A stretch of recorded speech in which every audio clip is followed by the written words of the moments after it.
Greetings everyone. As we all know, the scope of renewable energy has developed rapidly in these recent years, and the study on photovoltaic and wind energy has also surged.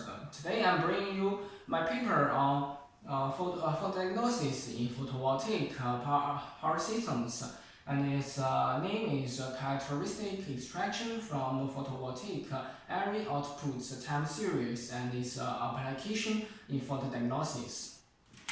Here is some background knowledge. The total installed solar power capacity has reached 512 gigawatts in 2018, and it's producing roughly 2.8% of the worldwide electricity demand.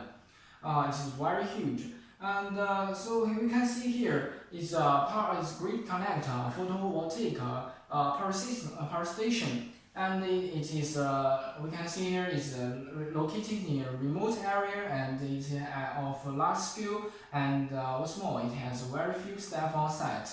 So it raises certain questions.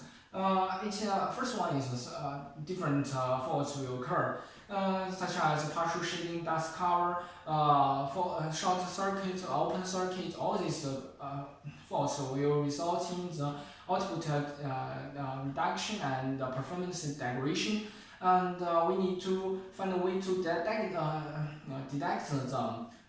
Here we can see is the traditional fault diagnosis methods, and it costs the time, it costs the human resources, and it may cause the major generation loss. Anyway, it costs too much. So what we need is an intelligent fault detection methods. Here we can see is a dog and a cat. How do we know it is a dog and cat? We actually tell them from their ears, their mouths, their tongues. So what we call them, it is actually characteristic. So when we have two time series, how do we identify them? So we need to find their characteristic index first. Here I introduce the two characteristic indexes. The first one is Pearson correlation coefficient, PRC in short. It is for similarity analysis, and it's formulated here. And the second one is relative Euclidean distance. It is IEED in short, and it is for distance analysis. And its formula is here. And I'll give you a very quick example to help you understand their concept is here. And we can see if the two vectors angle is large, and the value of RED of PRC will be small. If the angle of the two vectors is small, and the PRC value will be high. And the same for the RED indexes. If the distance between two vectors is small, the RED will be low, and if the distance between two vectors is large, the RED value will be high. And here is the data calculation part. After we extract the data from the SCADA system, we need to filter and normalize them. And 4 kinds of fault conditions have been considered for this experiment.